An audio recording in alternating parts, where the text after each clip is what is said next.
Alors l'intérêt de porter une semelle kinépodique va être de guider le pied dans des amplitudes qui respectent la physiologie du pied, va être un guide proprioceptif, puisqu'elle va stimuler les récepteurs cutanés, articulaires et musculaires.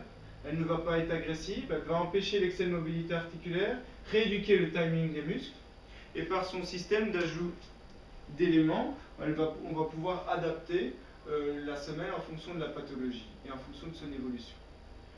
Ce qui est assez intéressant, c'est qu'on va rééduquer à la fois la marche et la posture, et cette semelle va laisser la possibilité au pied de s'adapter aux variations de terrain, tout comme un amortisseur, mais aussi aux compensations nécessaires qui proviennent des étages supérieurs. C'est-à-dire qu'on imagine une personne qui a un déséquilibre de mâchoire asymétrique, qui va créer une tension musculaire obligeant une inclinaison de la tête.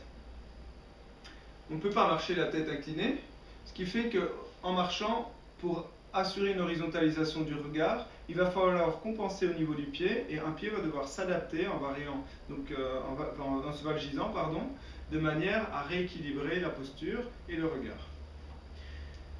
Là, il est intéressant de laisser la semelle pouvoir s'adapter et faire en sorte que le pied puisse aller dans l'amplitude souhaitée. Donc c'est pour ça que là, la semelle active a un grand intérêt puisqu'elle est rigide mais élastique et qu'elle ne bloque pas le pied. Elle va le guider dans un mouvement et elle va le laisser s'adapter aux variations de terrain et compenser. Alors cette semelle, donc, en fait, elle contient donc une arche interne, une arche antérieure, un coin valgisant postérieur, une arche externe et un système qu'on appelle le système triarche qui va suivre l'aponévrose plantaire pour aller jusqu'au niveau des têtes métatarsiennes. Durant la marche, pour un pied plat, on peut constater qu'on n'a pas vraiment de cambrure, le pied va même se casser à la fin du pas. Alors qu'avec une semelle active kinépode, on peut constater que la semelle va pousser pour recreuser le pied. À l'arrivée au sol, la semelle va s'étaler pour amortir. Et à la fin du pas, donc elle va restituer l'énergie pour vraiment repartir. Ici, une marche pathologique. On peut constater que l'arrière-pied est en inversion du début jusqu'à la fin du pas. Et bien avec une semelle active, on va recréer cette mobilité physiologique. Le pied va attaquer en inversion, basculer en inversion et repartir à nouveau en inversion. Donc voici un pied qui se laisse aller, qui est un peu éverseur. Et bien si on y met la semelle, on va recréer cette mobilité qui est physiologique, le mouvement d'inversion-éversion, et assurer donc au pied de jouer le rôle d'un amortisseur et de s'adapter aux variations de terrain. En même temps, on va avoir un équilibrage postural. La semelle active kinépode est intéressante parce qu'elle recrée un surplus de mobilité, c'est-à-dire qu'on voit en rouge ici la mobilité d'une articulation sous-astragalienne durant la marche, alors qu'en vert c'est la mobilité réduite, c'est-à-dire qu'on va bloquer, on va redresser le pied, mais on va faire en sorte que la semelle soit passive en rajoutant des renforts. Et si on rajoute ces renforts, on voit que la mobilité est réduite, certes 0 degré, donc c'est la ligne bleue, on y est bien, c'est droit, mais on n'a pas du tout de mobilité. Alors que dès qu'on libère, avec une semelle active, on se retrouve avec une meilleure mobilité. Bon, en bleu foncé, c'est la mobilité réduite aussi du pied à la base qui est valgisant. Donc c'est un pied plat valgus qui va se retrouver en moins 15, moins 17 degrés de déformation. Alors cette mobilité est importante parce qu'au niveau articulaire, on imagine ici la mobilité d'une sous-astragalienne. Le pied doit avoir une mobilité assez importante, donc de valgus en varus. Et si on y met une semelle passive, on va bloquer ceci dans un axe droit, mais on n'a plus de mouvement, alors qu'au départ, en valgisation, on est en dedans et on bouge très peu. La semelle active a un rôle aussi dans l'équilibre. On peut constater que ici le centre de gravité oscille beaucoup. Cette personne est avec les pieds relâchés. On voit aussi des points de pression plus importants. Et qu'après 6 mois de port de semelle, on voit que le centre de gravité est diminué et qu'on peut gagner jusqu'à 5 fois en stabilité. D'ailleurs, on a même perdu des points d'impact de surpression.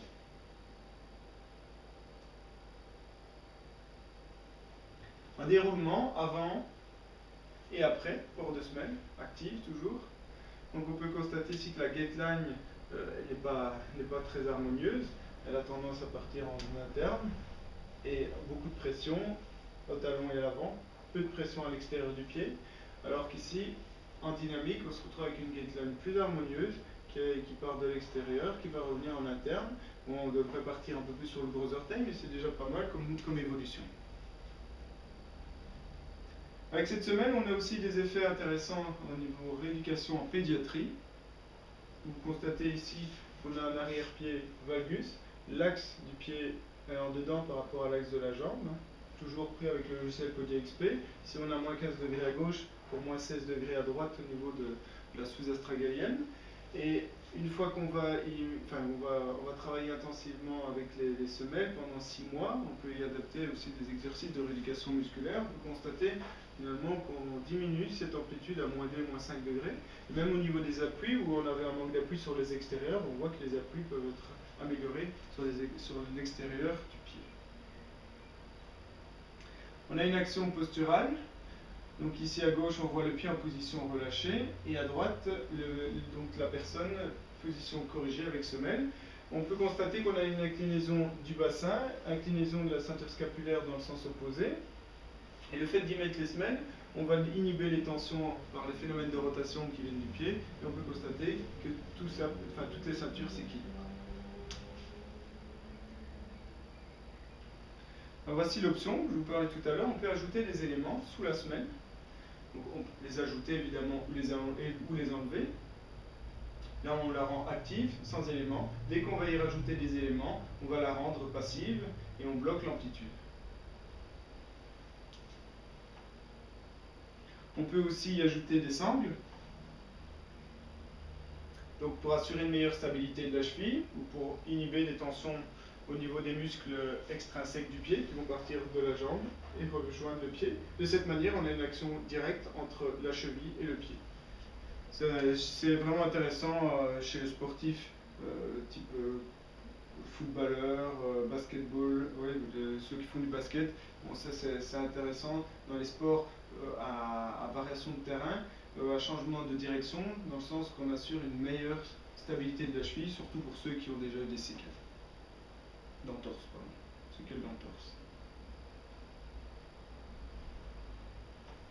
Alors cette option d'ajout d'éléments, à mon goût, est plus intéressante en stade aigu. On peut mettre des éléments pour limiter le mouvement du pied, et ce afin d'accélérer la cicatrisation du tissu lésé. Mais dès qu'on a passé ce stade aigu, il est conseillé d'enlever ces éléments afin d'assurer au tissu lésé de subir une traction longitudinale, ce qui va assurer aussi une cicatrisation bien plus solide. Bon, ce phénomène s'explique par une orientation des fibres musculaires et des fibres de collagène qui seront meilleures. Alors ces éléments, moi je considère qu'il faut les mettre au maximum 6 semaines, tout comme une semelle passive qui bloque le pied. Donc là on va mettre des éléments qui vont inhiber un muscle, donc on va bloquer une amplitude, on inhibe le muscle de manière à ce qu'il cicatrise, mais il faut enlever ces éléments une fois qu'il a bien cicatrisé pour réactiver donc sa fonction.